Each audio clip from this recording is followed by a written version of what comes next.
Welcome back again. It's Tony Robbins. I'm very excited about this session because one of the biggest challenges for people is everybody wants a better quality of life. Everybody wants life to be greater, but almost all of us get stuck at times where something stops us, something prevents us from doing something that we really are capable of doing. Whether it's turning around our body or shifting a relationship or turning around our finances or maybe just being happy and fulfilled at a different level, we get stuck with a belief of how we're not supposed to be, what we're not supposed to do, what people won't accept, what we're not capable of. Or maybe we get stuck in an emotional pattern of just being pissed off or frustrated or worried or sad or overwhelmed.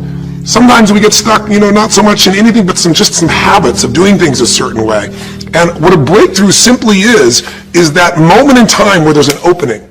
And the opening can come from a conversation. It can come from meeting somebody that inspires you. It can come from an insight. It can come from watching a movie and being moved emotionally at just that right moment. It usually comes because something kind of clicked inside of us. Something snapped us and made us look at life through a different filter, in a different way. And it's a real breakthrough because you take that little insight, that little distinction, that little moment, or maybe that little or big emotion inside of you that says, no more, I'm going to change this, and suddenly you do something to make your life better. You break out of the impossibility of life has to be this way or life is controlling me, and you start to take back control of your life. You start to make the shift that creates the quality of life that you really deserve. Everybody experiences extreme stress at some point in their life. I don't care who we are. Something happens outside our control and it hits our life and it knocks us on our tail. It might be a health stress. It could be something with your family. It could be economic, career. It could be something emotional that happens, biochemical. There's so many things. It could be an environmental situation that has nothing to do with you. Every one of us in our lifetime are experiencing extreme stress, and these days, because of the economy and the way we respond to it, the majority of people are experiencing some form of extreme stress, at least according to polls. Stress doesn't come from the facts. Stress comes from the meaning that we give the facts. Yes, those things have happened, but the real question is, if we fight what's happened, we got a problem. We got to decide, what are we going to do with what's happened in our life? How are we going to take this? How are we going to mold this? How are we going to turn our life around? Because when you come up with a new meaning, you get a new life. So what are we going to do in this session? Well, in this session, we're going to take a look at something from a different perspective. We're going to ask you this question. What is the single force that controls the quality of your life? If there was one gift our Creator has given us, or the universe, whatever you believe, what is it? What is the one power that you have right now in this moment that can change everything? You have it, I have it, we all have it. It's this one singular individual power that can change anything in our life, regardless of what's happened to us. And I know you know the answer. The answer is the power of choice. The one thing we have in this world is we can't control the events, but we can choose what to focus on, we can choose what things mean, and we can choose what to do. Those three choices, those three decisions really control our life. It's not so much the conditions of our life that control our destiny as much as the decisions of our life. Try for a second to think about something. Think about your life. And just think about, are there a few decisions? If I were to ask you 2 decisions you've made in your life, that if you would have made a different decision, you would have a totally different life. I mean, it may be a life may have been better or may have been worse, I don't know, but you would have a different life. I'm not asking you to buy into the fact that you should have known the answers. I just want you to see the power of a decision. How is your life better today because of a decision you made years ago, not just negative ones? Think about it. Sometimes a little decision changes your whole life. Like you decide one day to go to a certain school, and you go to that school or to go eat someplace, and you bump into the person that becomes the love of your life. Or you meet someone, and you decide as a result of that you're going to become a photographer or a software engineer or a business person or a doctor, a dentist, whatever. They impacted you, but you made the decision, that's what I really want. That's what my life's going to be about. And that decision has affected so much of your life. What you do, how you live your life, how you spend your time, what you earn or don't earn, who you attract into your life, beliefs you have, all come from some of these little decisions. What you decide to eat from your dinner plate each night certainly determines your physical destiny, right? We all know that, at least to a certain extent. I know there's a certain amount that's genetics, but I'm talking about the stuff you and I can control. So decisions equal destiny. It's not our conditions, it's our decisions. So if we want a new life, if we want a new experience, we've got to make new choices. If you don't like the way your career is or your business is, change it. If you don't like your body, change it. You don't like your relationship, change you first, because if you change it, you'll bring you to the next one. Maybe it's time to change it too, but change yourself first. If you want to change anything in your life, you have the choice. So there is no right or wrong. I just want to make you aware in this breakthrough session that everything in our life changes the moment we make a decision. And I mean a real decision. A decision is when you cut off any other possibility and you commit to something with everything you've got and you take action. But the big decisions start with little decisions like, what am I going to focus on? Because whatever you focus on, you're going to feel. If you focus on all the things that have been done to you in your life, of course you're going to feel like hell. If you focus on all the amazing coincidences that have happened, things that maybe they were guided, maybe not, but things happen, and because of that, you met this person that's your best friend, your husband, your wife, or because of that, you have this ability, or because you were there that day, God, you missed an accident. I don't know what it is, but whatever you focus on, you're going to feel. If you focus on people don't care, and you'll look for reasons why they don't care, and evidence they don't care, you'll find it everywhere. If you look for evidence that people are really good people inside, that at some level we all care about each other, you'll find it. Seek and you shall find. The secret is, have you become conscious about your decision making? Because this breakthrough session is, really, you want to change your life, make new choices. New life comes from new choices, but you got to make conscious choices. The people in this particular television special, Melissa and her husband, they really found themselves in a place where they were both making decisions, Melissa and Rick, that were unconscious. When you make decisions about what to focus on and what things mean and what to do, and you're unconscious, you get pretty terrible results usually.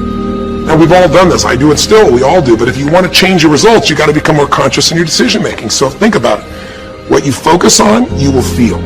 Whether it's true or not. You focus on how people don't care, you're going to feel they don't care. Second decision you make is, what do things mean? So you focus on something someone does and you come up with a meaning, and the meaning is, no one loves me. The meaning is they're trying to take advantage of me. Depending on what meaning you come up with, and you get to choose the meaning of anything. For some people, they say, this situation happened with the economy, and what that means is, I'm going broke. Somebody else said, this situation happened with the economy, guess what? That means I'm going to work harder, I'm going to be more creative, it changed everything. Everybody else is going to quit, so we're going to dominate the marketplace. For people to do it. Is this the end right now, or is it the beginning?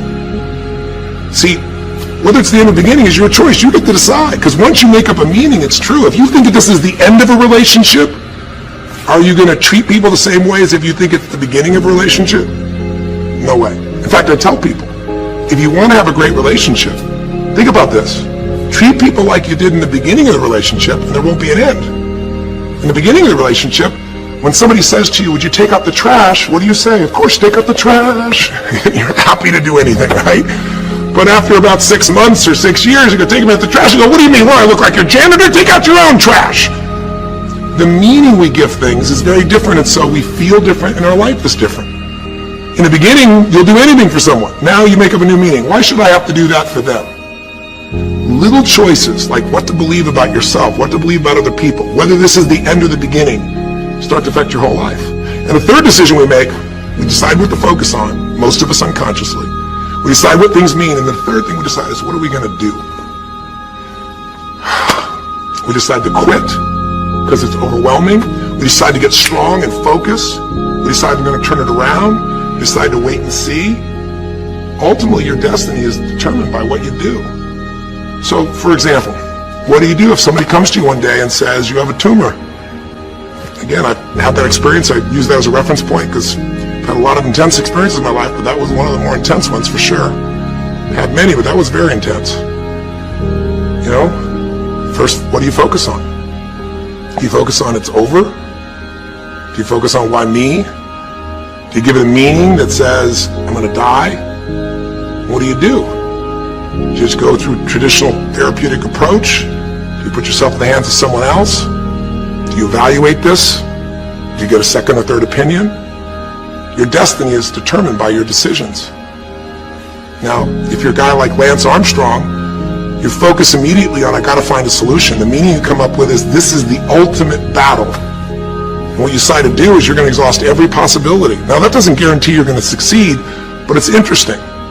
When you have that kind of a mindset, it shifts you. And Lance Armstrong, I mean, he was told things like, look, You got tumors here in your brain, you got them in your lungs, right? You got obviously in testicles, and you ride a bike for a living. That's pretty tough.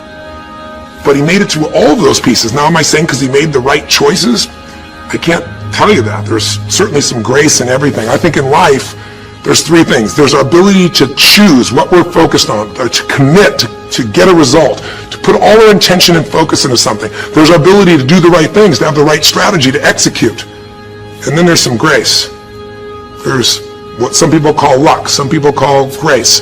There's if you do the right things over and over again and with total focus, sometimes, you get good fortune that comes your way. And you tend to have more good fortune when you're totally focused and decisive and you take lots of action than if you kind of just sit around and accept things like you don't have a future.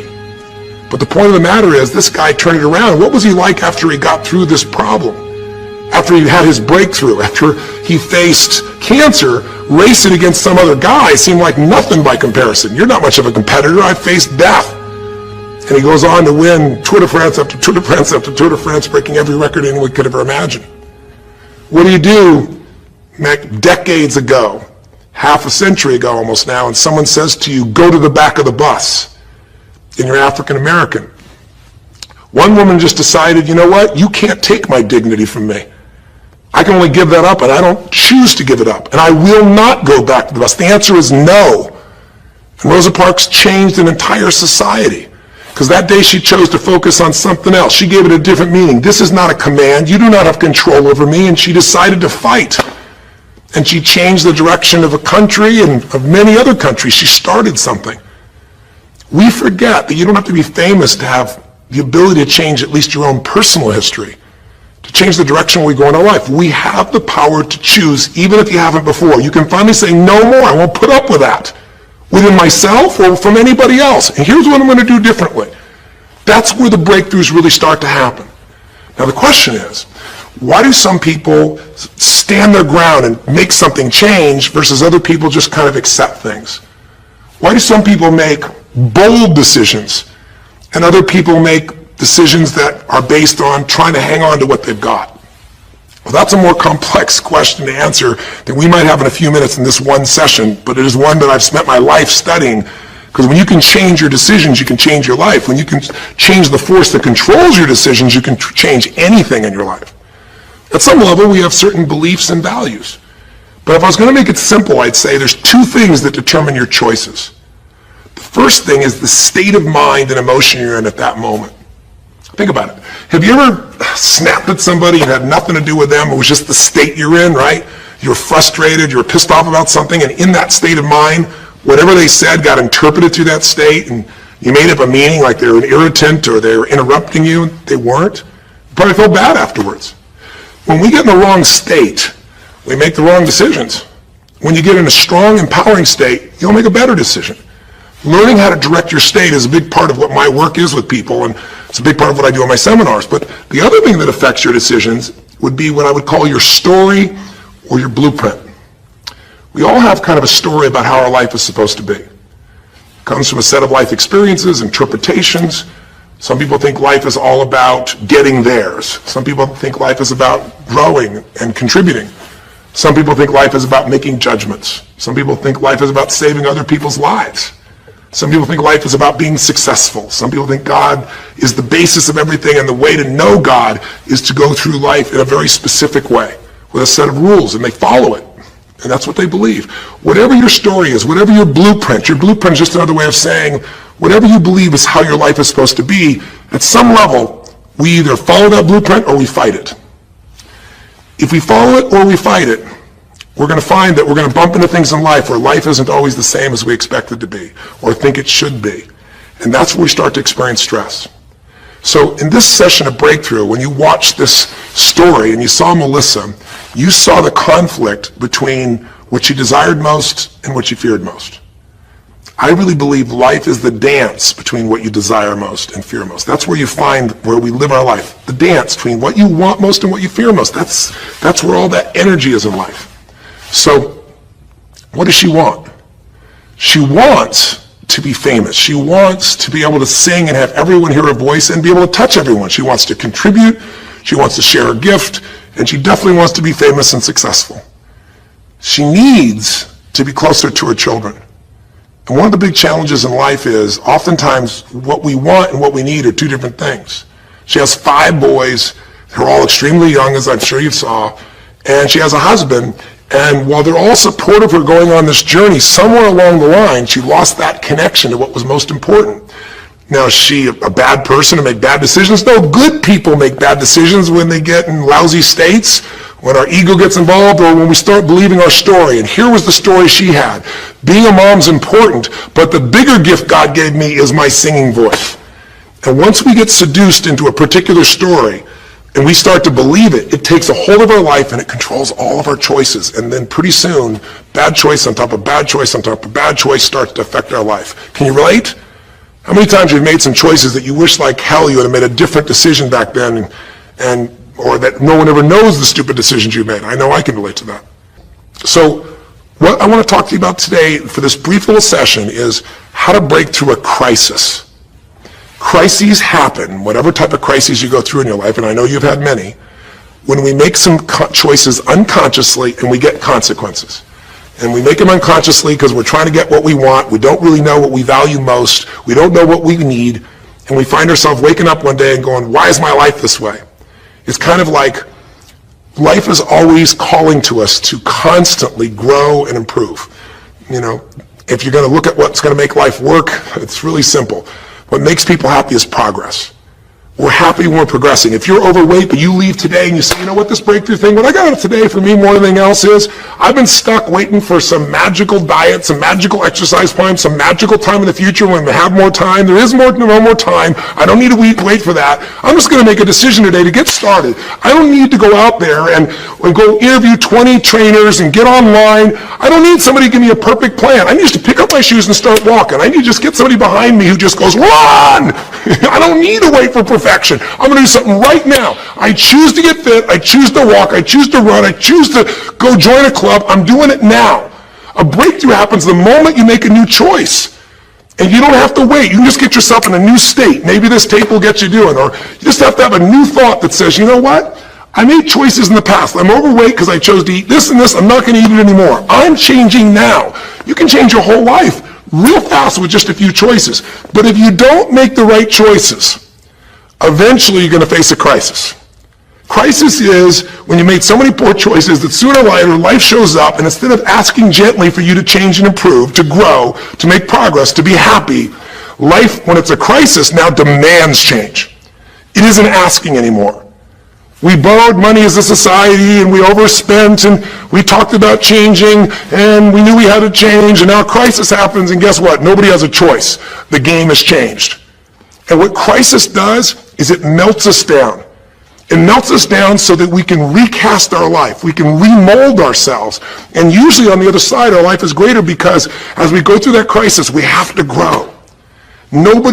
Everybody wants change. Nobody wants to do it. Everybody, I should say, wants progress, but nobody wants to change. Everybody wants their life better, but nobody wants to do the push-ups, the running, have the economic or emotional discipline to make it happen. But if you're watching this right now and you're still with me, some part of you wants more. And I'm saying to you, choose it. And the way you're going to choose it is really simple. If you're in that crisis, what keeps you in the crisis is probably because you're being reinforced. Most people, they overeat, or they smoke, or they drink, or they yell at people. They keep doing it because they're rewarded. Whatever gets rewarded gets reinforced. Whatever habit or behavior is reinforced becomes a habit, and then pretty soon, do it long enough, it becomes part of your personality, and pretty soon you think it's who you are, and you just keep living that way. I mean, it's easy to see this in other people, right? It's easy to see how messed up they are and how easy they could if they just make some new choices. All you got to do is turn on the television, some news program, some entertainment program, and you'll hear detailed descriptions about some person who is very powerful celebrity who is doing some stupid thing. Why do we see all this stuff on television? Why do we hear about every person you can imagine, from Lindsay Lohan to Britney Spears to all the way back to the old days it was Elvis or Michael Jackson or whoever it is that's in the news today in this stage of life in your country as you're watching this? It's because we want to see other people who make bad decisions so we can feel better about our own. But the reason those people don't change, Lindsay Lohan, she's got another DUI. She's putting herself at risk. She's putting other people where she could kill someone. She goes to jail, it's supposed to be 90 days. But here's the consequence. It goes to 2 weeks. And before she even gets out of the jail, she makes a deal for an interview and gets paid $1 million when she gets out for the interview. What do you think the chances of her changing when her bad behavior gets her $1 million, and I don't know if she even makes that for that much time of acting at this stage? What do you think the chances are when people around her say it's not your fault, it's not fair, they treat you unfairly? As long as we have the decision that we're not responsible, it's not our fault, we can't change anything. We have no power. So I don't know by the time you watch this if Lindsay will have changed, but if she did, it'll be because the enablers are gone, she's taken responsibility, and she's found something she values more than attention and money for bad behavior. Now, it's easy to look at that with her, but what about you and I? Where are you and I addicted to our problems? Where are you and I reinforced? So many people, when they have a big problem, listen, if things are going well, you say, oh, it's going so great. Your friends go, well, that's great. And after a while, they go, well, easy for you. But if you got a problem, people go, hey, I understand, and they connect with you. Where do we get addicted to our problems? If you want to make a new choice, if you want to make a new decision today, if you want to have a breakthrough in some area of your life, you got to give up the story that it's not your fault, and you got to give up the attention and the love and the connection and the commiserating that comes with it with other human beings. Here's how you change. 5 simple, quick steps, and then I'm going to give you a little tool that if you want to, you can go online and really make a change with. If you're going to change your life, step 1, I don't care if something has happened to you. You know, somebody has spilled oil all over where you fish. It's horrific. It's disgusting how they've dealt with it, but it's happened and you got to deal with it. Something's happened. Someone in your family's been injured. You've lost your job. I don't care what the problem is. If you're in a crisis, step number 1, see it as it is, but don't see it worse than it is. Now, what do I mean by that? I don't mean be Mr. or Miss positive thinking. By now, if you spend any time with me, you know I'm not about that. I'm not here to tell you, go to that garden and chant, there's no weeds, there's no weeds, there's no weeds. Doing affirmations is not going to change your life. You got to go see where the weeds are and pull them out. My point is simple. You've got to see what the problem is, but you can't make it so horrific that you just give up. Today, this is the first generation in almost 100 years of Americans who now believe, the majority of Americans now believe, that the quality of life for themselves and their kids in the future is going to be worse than the past. They have, in other words, nothing to look forward to. 63% of the U.S. as of today. Wow. When you start thinking there is no future, you go into what we call learned helplessness, a place where you just kind of give up. And if you get to that place of giving up, then you have no power over your life. That's when people get depressed. That's when people do crazy, stupid things. That's when people want to turn to drugs or alcohol or sometimes suicide or just total frustration and anger, and their life starts to do the opposite of a breakthrough. It becomes completely stuck and in pain or in ongoing suffering. If you and I are going to break out of that, we got to see it as it is. We're not here to be positive thinking people. You got to see what's really going on. But if you're overweight, you can't say to yourself, well, I'm big boned. That's not why you're overweight. You're overweight because you don't work out, you eat certain things, you eat Cheetos all day long watching TV. I don't know what it is you do, but I know it's not just because you're big boned. You don't want to make it so it's outside your control or you can't change it. So see it as it is, but don't see it worse than it is so that you have no reason to try. Does that make sense? That's the first step. Step 2, get to the real truth and deal with it. Don't just see it as it is and not worse than it is. Don't just like balance it, but now get to the truth. I mean, listen, if the truth is you've been trying to get a job for 2 years and you truly have worked every day in a particular industry, and the number of jobs in that industry has shrunk down, and you really aren't getting that job, then you might have to look at the truth. The truth is you might have to retool. You might have to say, gosh, you know, the industry I'm in is gone. I mean, gross, simplistic example, but for years, vinyl records were around for 85 years. It was a gigantic industry. And things came and went. During the vinyl record time, what happened? Well, there was, remember those 8-track tapes? Are you ancient enough to remember those things? Maybe you know somebody remembers those things. These big boxes, you push them in and out. Yeah, 8-tracks came and went, vinyl records were still here. And then cassette tapes came, right? And cassette tapes were smaller and more compact and more convenient and more seemingly indestructible. And they came over here and vinyl records were still selling like crazy. If you had a job in vinyl records, you kept it. But then a little thing came along called the CD. And when that happened, Almost overnight, you saw an entire industry that's been around almost a century was gone. If you were the guy that worked in the vinyl record factory and knew everything about it, it was the second generation, didn't matter. It was over. And now we laugh about a CD, right? Because everything in this digital world you can have instantly. Who wants to put it on a CD? Pretty rare, still available. In vinyl records, maybe there's a small market of people that are collectors, but it's gone. My point is, if you're in the vinyl record business, you got to tell yourself the truth. You got to see it as it is, not worse than it is, but you also got to get the truth and deal with it. You got to deal with the cards you're dealt. You're going to have to retool. You're going to have to change something. You might have to move. If you live in the Gulf, and I don't support anything that's happened there, who could? It's unconscionable what's happened with BP.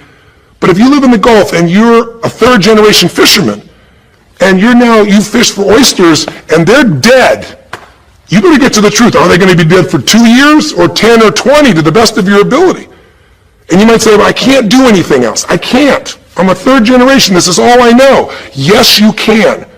Get to the truth and deal with it. Deal with the card you're dealt with. You got to deal with it, sure, I'm sure legally, but in the meantime, you got to take care of your family. I'm not saying this off the cuff easy because I've been in those situations where it's impossible, it's unjust, it's wrong, but I still got to deal with it just like you. Am I making sense? It's like, you might say, I've lived here my life. You might have to move. You might have to fish someplace else. You might have to, I know you still got to deal with all the consequences, but you got to take back control of your life. There are unjust things that happen, but you got to take control. Easy for me to say, I'm not sitting in your shoes. I get that. But who hasn't experienced some form of injustice? Someplace. Who's not dealt with something unfair? Who's not dealt with something that wasn't meant to be unfair, but it affected your entire life, your career, your finances, whatever? You got to tell yourself the truth, and you got to get to those dealing with the reality right now. The longer you wait, the longer the crisis will be. If you're having an economic crisis, got to deal with it. Got to downsize, right size, do whatever it takes. And I say, okay, Tony, well, so far you're telling me don't allow myself to make it so bad I don't try, see it as is, but don't make it worse than it is, and you're telling me get to the truth and deal with it. Well, that's nice, but how do I do that? Maybe the third step, more than just getting the role model, maybe to be more specific, is get a vision first. Get a vision and get strong. That's what I think your third step should be. You first tell yourself the truth, yes, see it as it is, not worse than it is, tell yourself the truth and deal with it, but the way to deal with it is say, what am I going to go for? There's got to be a compelling future. I got to come up with a vision for my life, or a vision for my relationship. I've had terrible relationships, nothing's worked. Tell yourself the truth. I've made poor choices, or I've told myself stories and gave myself excuses, or I've not had the courage, whatever it is, get to the truth. And then get yourself a vision for what you do want. Because you have to have something you're going to move towards. Does that make sense? Without a vision, people perish. It says in a very good book called The Good Book. And I know there are many good books, but that's a good one to take a look at. We need something to go for. We can deal with any problem today as long as there's something that we can look for in the future that we can strive for. It'll give us the emotional and psychological fuel, the juice, to keep moving forward. So you got to come up with a vision, and a way to do that, we'll call that step 4. Get a role model. You might get the vision from a role model, you might get the vision just from coming up with a new idea. But in order to figure out how to go from where you are to where you want to be, to close the gap from where you are to where you want to be, it's best to learn by other people's experience whenever you can. So get a role model, get their strategy, and go to work. Get into action. So I'll give you an example. Years ago, when I was first starting to try to figure out how to build myself financially, I grew up at a time when, just as I was starting to do well, this big recession happened. And I remember I was like 29, 30 years old, I think, and maybe 31, and I was doing okay, and then all of a sudden there were all these business challenges because we went through this severe recession back in those days. And I remember at the time everybody was downsizing and freaking out, and I thought, you know what? I don't want to just settle for this. I want to find a way to do well. Who's done well in really tough times? And so I started doing my homework. And in those days, you didn't go out and use the internet the way you do today. You couldn't access all that information. We actually went to libraries and did research in traditional ways. I'm ancient enough to remember those days. And I started hearing about this man named Sir John Templeton. Very famous man. He's a man who became a multi-billionaire as an investor. He started with nothing. But what was interesting is when I started to find out about his story, because here's a guy that when he's a young man, he's called Sir John Templeton now. He was actually an American originally, and he wasn't Sir. He came from a very poor family, and he just decided that in his life, He wanted to not only do well financially, he wanted to do so well he could help other people at any level that he wanted. And today, by the way, he's passed, but before he did, he created the Templeton Fund, and he also created a fund that now delivers money, gives money each year at the Templeton Prize to people that do good spiritual works, and it's larger than the Nobel Prize, and it continues to go on. But the guy started with nothing, and here's how he did it. Listen to me now. The reason I look for him as a role model is because he made all his money in the worst of times. He made all his money when people were going through the equivalent of the deepest recession or depression possible. His whole belief was, and this is different than almost anybody else you see around you, was pessimism was the secret to success. That what he wanted to do was make money when people were most pessimistic. Because when people are optimistic, they want you to pay for their house a huge sum of money. But as they start getting more and more pessimistic, where pretty soon they think they can never, the house is the worst thing to have, they'll virtually give you the house. They'll virtually give you the business. And so he made all his money starting in World War II. When the war broke out, when Hitler invaded over in Europe, he took all the money he had and borrowed a total money of $10,000, a total amount. He bought with $10,000 every stock on the New York Stock Exchange that was $1 or less that he thought might be useful, including some companies that looked like they're going to be bankrupt. But he did it when people were the most pessimistic. Because if you recall, it looked like Hitler was going to take over. It didn't look like we were all going to be the winners. It looked like Hitler was going to dominate. And when people were that scared, they would give up anything they had just to get a little bit back. And so he bought all the stock that eventually made him a multi-billionaire. He became a billionaire because after things changed, after the war, just 5 years later, and the economy started to surge, everything changed for him. Where do you think he invested next after World War II? Where was a country that was pummeled, that was down, the factories were basically turned into mud? Japan. You could buy things for pennies in Japan that would have cost you hundreds of thousands of dollars before, and he did. When everyone was most pessimistic, he went and did well. And then he sold when the 80s surged and when everybody thought Japan was the greatest country on earth and had the biggest businesses. He sold and made his maximum profit when people were overly optimistic. He did the same thing down in South America when inflation went crazy. This man spent his entire life basically having a strategy of how to succeed when everybody else was scared. I tell you that because he's a role model. What he did, how he did it, it's all in writing, it's crystal clear. You could do the same. But you won't be able to do it when you're telling yourself the sky is falling and it's over. When you see it worse than it is, you'll just give up. You won't do it if you don't tell yourself the truth is, you know what, this system isn't working. I got to do something. I got to change my finances. I got to change my job. I got to reach. If you don't tell yourself the truth and deal with the truth, the real truth, nothing's going to happen. You won't ever even think about a guy like John Templeton if you don't have a vision that says, I don't care how the environment is, I'm going to find a way to do well. And you won't do well unless you get a strategy based on a role model who's really done it. My whole thing is this. If anybody has something you want, they aren't lucky. They did something. If you model them, if you take similar steps, you can produce a similar result. Make sense? And then finally, the fifth step, look, if you're in a situation where you see it as is, but not worse than it is, if you've told yourself the truth and you dealt the cards you're dealt with and just decided you're going to change it and you're willing to do what's necessary, if you put yourself in a place where you got a new vision and you gotten yourself strong, if you got a role model and you got some strategy and you got yourself into action, step 5 is give much more than you expect to receive. Simple as that sounds, if you find a way to meet people's needs in business, in an intimate relationship, meeting your kids' needs, anybody's needs, the whole game changes. What happened here when all of a sudden, Melissa finds herself coming home and all of a sudden she finds out that while she's gone, her kids now don't want to talk to her boys, her husband has had an affair. Well, none of that could change if she would have just said, you know what, my whole life is over, I'm done. And oh, by the way, I've just lost my career too because while I'm busy trying to deal with my family, I didn't finish the record, so I lose my record deal. Oh, by the way, we don't have any financial stability, now we're losing our house.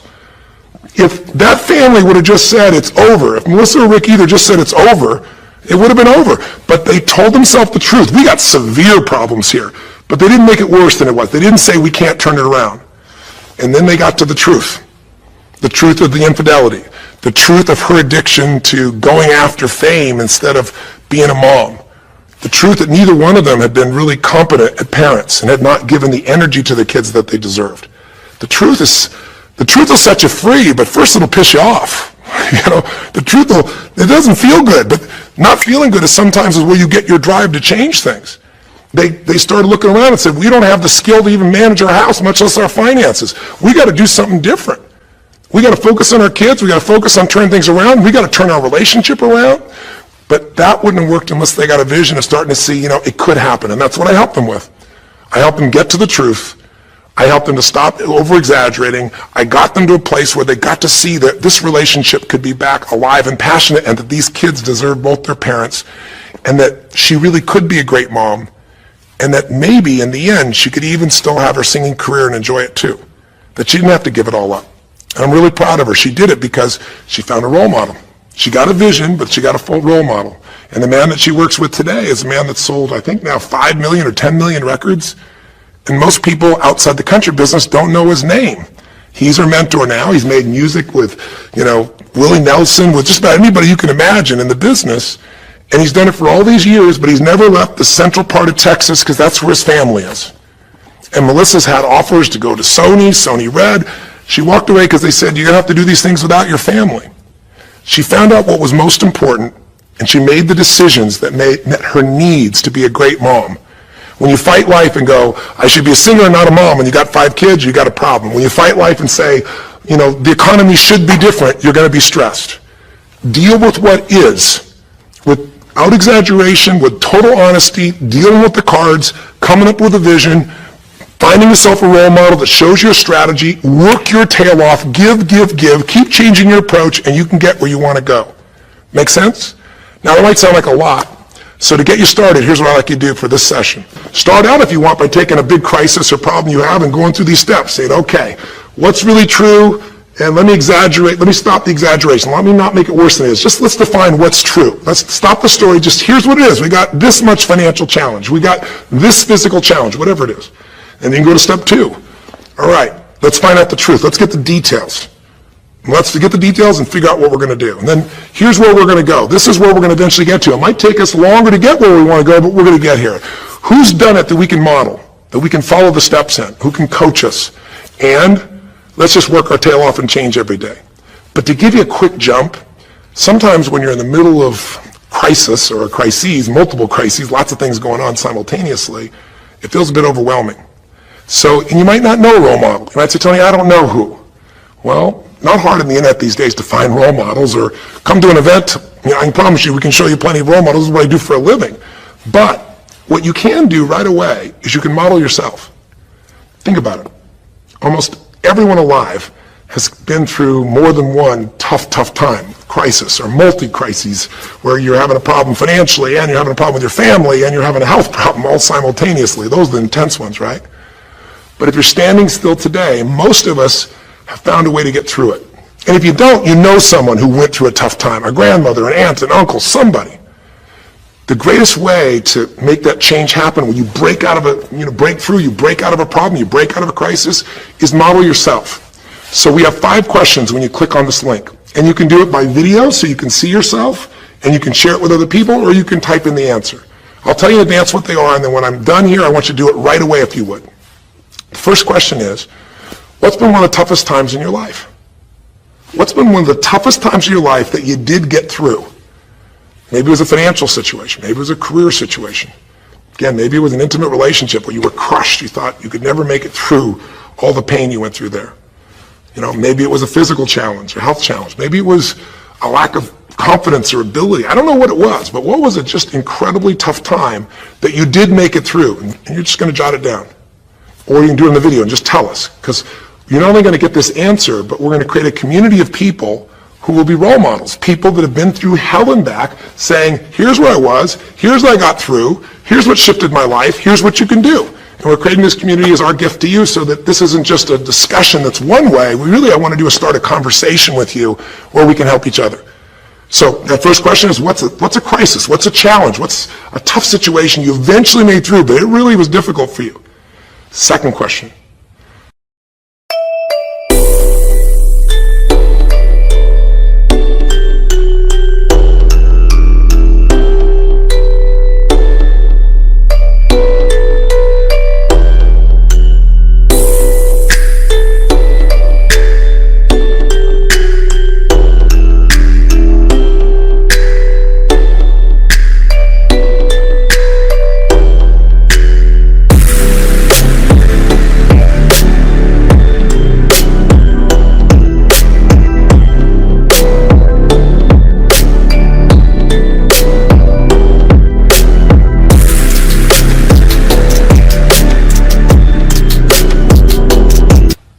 go back and you think about that situation, what pulled you through? What pulled you through that situation? What did you learn? What distinction? Or did you get a strategy? Or was it a belief? Or did you meet someone who helped you? Or was it just somehow you clicked into your faith and you kicked yourself into gear? What pulled you through those tough times? Was it a person? Was it a place? Was it an idea? Was it a distinction? Was it a belief? What was it? Share it with us. Type it down or tell us from your heart what it really was. Third question is just real quick. It's just for contrast. And the third question is, what was your life like before the crisis? Like right before all hell broke loose? Usually you'll say, oh, my life was so great. But when you go back and look at it, was it so great? Was it wonderful? Just out of curiosity, right before all hell broke loose, third question is, what was your life like right before it? And then the fourth question, what'd you do? What did you do to go from where you were to where you are today? What did you do to get over that situation? What did you do to get through that situation? What did you do to turn it around?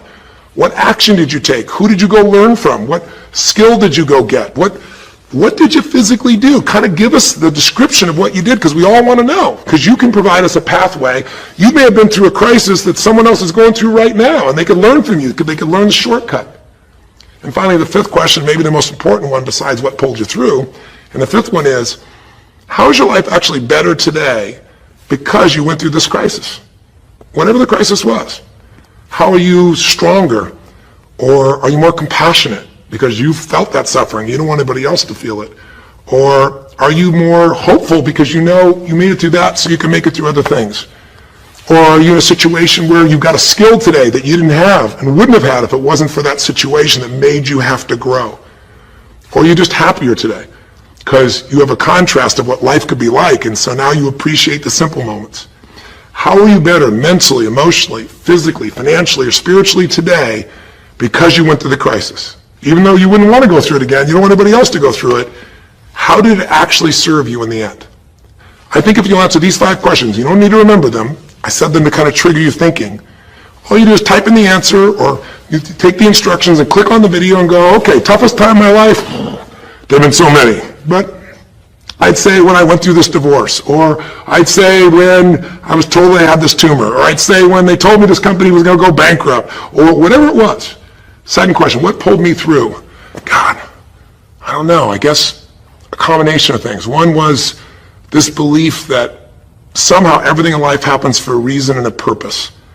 And even though I hate this, something must be calling me to grow. Or I'll tell you what it was. It was a friend that sat me down and said, man, you're going through hell. But when you're in the middle of hell, when you're pushing through hell, just keep pushing. Just keep going through it, man. I've been there. And he gave me this plan, or he gave me this strategy, or he told me, this problem won't last forever. Trust me, I know it feels like it's the end of the world, but 10 years from now, you and I will be sitting here, and you'll be here with your children, and you'll be here with your wife, and we'll be talking about those tough days, and we'll actually smile and laugh about them and be so proud we made it through it together. Or you might say, what got me through it was prayer, or my faith in God, or what got me through it was just massive action. What pulled you through? Just tell us. We all want to hear. We all need to know. And there's lots of ways to get through hell, isn't there? There's lots of ways to get through a crisis. There's so many ways. That's what I want people to get. So when you're done with this on the website, you will give in something. Because a community is not just a place you go get stuff, right? It's a place you give. And the more authentic you can be and honest from your heart, the more other people will see and be touched. What was it like before? Oh my God, I was on top of the mountain. What did you do? Here's what I did. I told myself the truth. I went and got this new education. I went and started talking to people each day. Whatever you did. How's your life better today? There's a phrase, be humble or be humbled. I have a different level of humility because I know, that as good as I may think I may be, that situation reminded me that life is not just about me, it's about we. Or, gosh, because of that, I love my wife so much because we made it through that situation together. Or because of that, man, I'm so much stronger financially. I'm on top of things. I don't let anybody spend. Whatever it is, tell us how your life's better. Okay? I don't know how long the session was. Again, there's no script here, baby. I just want to work with you heart to heart to say one thing. If you want to break through, you have to make new decisions. New choices create a new life. The only thing stopping you is some limiting belief. Some belief about how life should be different or you should be different. Deal with life the way it is. Tell yourself the absolute truth. Don't make it worse than it is. Tell yourself the truth. Deal with it. Get a vision. Get strong. Get a strategy. Get a role model with a strategy and get into action, and then put your focus on taking action every day. Giving, giving, giving. Change your approach. You will get there. Go to the Power of Crisis right now. Click in. Give us your message and the answers to 5, and look at other people. You'll find people who have been through things you can't imagine. A woman talking about how one day she was home and a man came in, and to try and save her children from being hurt, she had to let him rape her right in front of her kids. And when her husband found out, he came home, he was so upset he left her. And then she developed cancer. I mean, you'll see some stories here that'll blow your mind. And today she's the most happy, incredible woman, and she's helping other people who have cancer to get through it. She's healthy and strong. Her kids are strong. We need those kinds of role models. So whether your story is little or big, there is no little or big. We all need a pathway of power, and this will be a gift to yourself because it will activate your resources, and it'll be a gift to other people as well. So that's our session. The power of decision, the power of choice, how to face a crisis and turn around. It may not sound like rocket science. It's not. It's just called the truth, and the truth will set you free, as they say. So live strong and live with passion.